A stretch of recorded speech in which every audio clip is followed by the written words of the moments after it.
Differentiation is one of the easiest topic in mathematics. If you think that it's not so, please share your view in the comment section. The topic we have today has to do with differentiation. Now, why does it seem so difficult for some students? Well, the truth is, if you know the tricks in solving differentiation, you will agree with me that it's one of the easiest topic in mathematics. So what do we need to do to be able to understand the rules governing differentiation? Well, let's assume I have this. Y is equals to x raised to power n. Now, use this as a basis for solving differentiation of polynomials. Now, always remember this formula is going to be a guiding principle for you.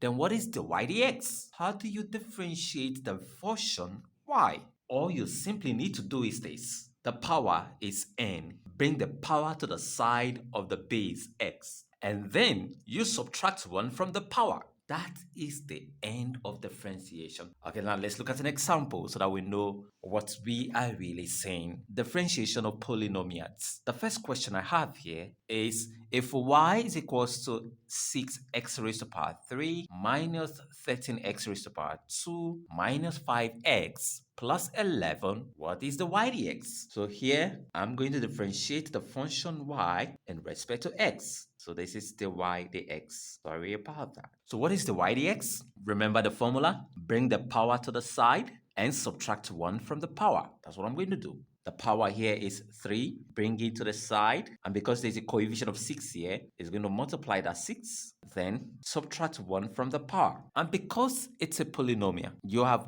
all the expressions in it. You continue to do the same thing. Minus the power for the next term is 2. Bring it to the side, multiply by the whole number that's there, which is 13. And then you subtract 1 from the power. You do the same thing for 5x. The power there is 1. So all you need to do is to say 1 minus 1. And this is a constant plus 11. So if you differentiate a constant, it is 0 because there's no x attached to it, so we don't write it. So this will give us the y, the x, will be equal to 3 times 6, 18, x raised to power 3 minus 1, 2, minus 2 times 13, 26, x raised to power 2 minus 1, 1, but I'm not going to write it, minus 5. 1 minus 1 is 0, x raised to power 0, it's 1, so 5 times 1 is 5. So that is the answer to the question. Okay, now let's look at the second question. The second question, y is equal to 4x raised to power 4 minus 3x raised to power 4 plus x raised to power 2 minus x plus 15. So as usual, I'll bring the power to the side. This is the power 4. It's going to multiply this 4 that is there. And then it becomes x raised to power 4 minus 1, 3. Minus, the power here is 4. It ought to be 3. It's a mistake. So the power here is 3. 3 will go to the side and multiply this 3. And then you reduce the power by 1. It becomes 3 minus 1, 2. Plus the power here is 2. So you bring it to the side. If you subtract 1, you'll be left with 1. So there is no need writing 1 there. Minus, this is x. If you differentiate x, it's 1. If you differentiate a constant, it's 0. So we don't write it. So the y dx will be 16 x raised to power 3 minus 9 x raised to power 2 plus 2x minus 1. That is the answer to the question. Now let's look at number 3 question. Y is equals to x raised to power 3 plus 5x raised to power 2 minus 2x plus 4. Now I'm just going to take one step in getting my answer here based on what we've been saying. The power here is 3, bring it to the side, subtract 1 and become 3x raised to power 2. Plus the power is 2 multiplied by 5, that's 10. X subtract 1 to be left with 1, but it's not right point to write in the power 1. If you differentiate 2x, it's going to be 2. And if you differentiate a constant, it is 0. So this is the solution to the question. Now let's look at the standard derivatives we have here. So how do we differentiate these functions? Now the first question I have, y is equals to sine x. Now we call it standard derivative because it's just one step you take and then your answer is out, and then you always remember this because you may need to apply the knowledge in solving other questions, especially when we solve the product rule of differentiation and the quotient rule. So what is the y dx for the first one? Very easy. I'm looking for the y dx, and y is sine x. If you differentiate, it is simply cos x. That is the value. That's all. Your answer is out. And let's go to number 2. Number 2, I have y is equals to sine 5x. Now this time around, there is 5 as a coefficient of the x. So what do? Well, you may be thinking, this will be very difficult. No, it is not. This is what you do. Differentiate this function. If you differentiate 5x, remember, it's 5. So you have 5. If you differentiate sine, it's cos, and then 5x. That's all. Easy, right? Now let's go to cos x. Y is cos x. What is the y dx? The y dx is very easy. It's a minus sine x. So when you differentiate in a cosine, it is negative sine x. Then what is the y dx if y is cos 4x? That's number 4 question. It's easy. Differentiate 4x, 4. Differentiate cos. It's minus sine. Minus sine. So you have to be very careful. Put a minus here and then your sine 4x. If you put a minus at the front of the 4, it's going to be something like this. 4 minus sine 4x. And this is a wrong solution. So remember to put a minus at the back of 4. Now, what about y is equals to a raised to power x? What is the y dx? It's simply a raised to power x. It doesn't change. What is the y dx? It's very easy. Differentiate 2x. That's 2. The 2 will multiply this 2 and becomes 4 e raised to power 2x. If supposing there is minus attached to the exponential function, it's still the same thing. You differentiate minus x. If you differentiate minus x, it's minus 1 times 5 minus 5 e raised to power minus x.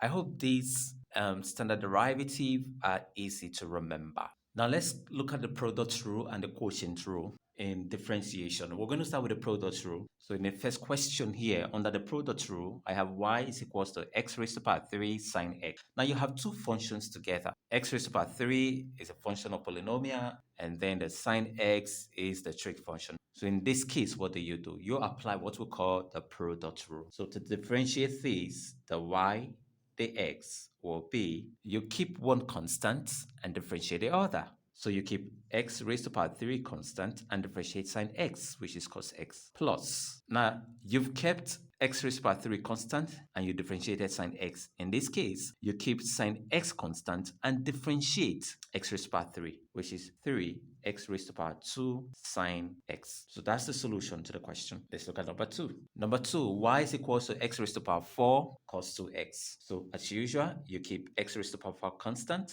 and differentiate cos 2x. Now in this case, you have to be careful because there's 2 attached to the x here. So recall how we differentiate here. You differentiate the 2x, which is 2. So it means you're going to multiply by 2. And so the 2 will be here. And then when you differentiate cos, it is minus sine 2x. So the minus will be here. So to make our work very neat, I had to rewrite this again.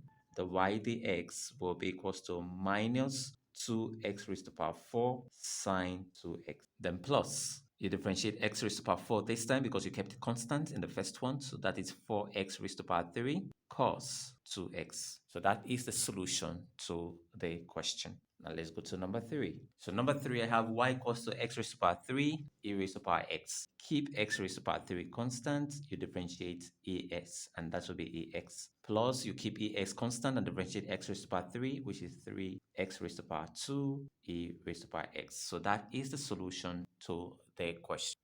Okay, this is the last example under the product rule. Y is equals to x raised to power 2 cos x. Again, it's easy. Keep x squared constant, differentiate cos x. Now, there's no coefficient attached to it, so you differentiate straight. If you do that, it's going to be minus. So put a minus here, and then your sine x. The plus, you keep cos x constant, differentiate x squared. That is 2x cos x. So it's easy differentiating the product rule. Now, under the quotient rule, there is a formula for solving it. But I'm not going to write a formula. I'm only going to explain the procedure. That will help you to remember what to do. Now, you have the numerator part sine x and the denominator part x squared. So when you have a function like this and you're asked to differentiate, what do? Again, it's very easy. This is what we're going to do. In differentiating, you're going to keep the denominator x squared constant and differentiate the numerator, which is sine x, and that is cos x. Once you're done with that, you put your minus sign. You keep sine x constant and differentiate the denominator,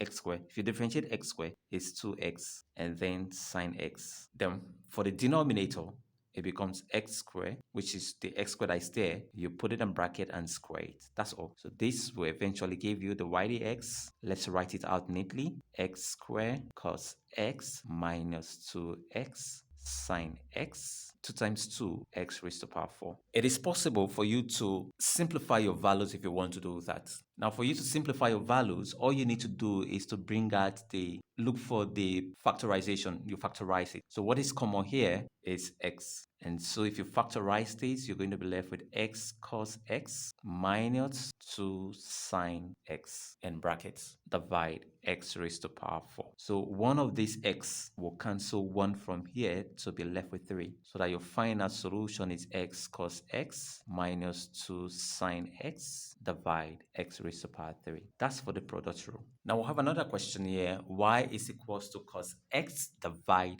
x. So what do you do in this case? It's still the same thing. This is your division sign. So you're going to put the denominator x here as a constant. You don't differentiate it, don't touch it, but you differentiate cos x. If you differentiate cos x, it's going to be minus sine x. So there will be a minus sign here. Put a minus behind the x, and so it becomes sine x. Minus. This time around, you differentiate x, which is 1, and keep cos x constant. X, then you square it. So let's write out our result neatly. There's a minus there. X sine x minus cos x divide x squared. So remember, this rule is going to help you in differentiation of quotients rule. We're going to stop it here. Now, I want you to attempt this. Let's see. Do this for me. Y is equal to cos x divide sine x. If you can do this, it's about fine. Put your answer in the comment section. Remember to share the video, like, and subscribe. Again, if there's a question you want me to solve, put it in the comment section and I'll just do that. If there's also a topic you want me to treat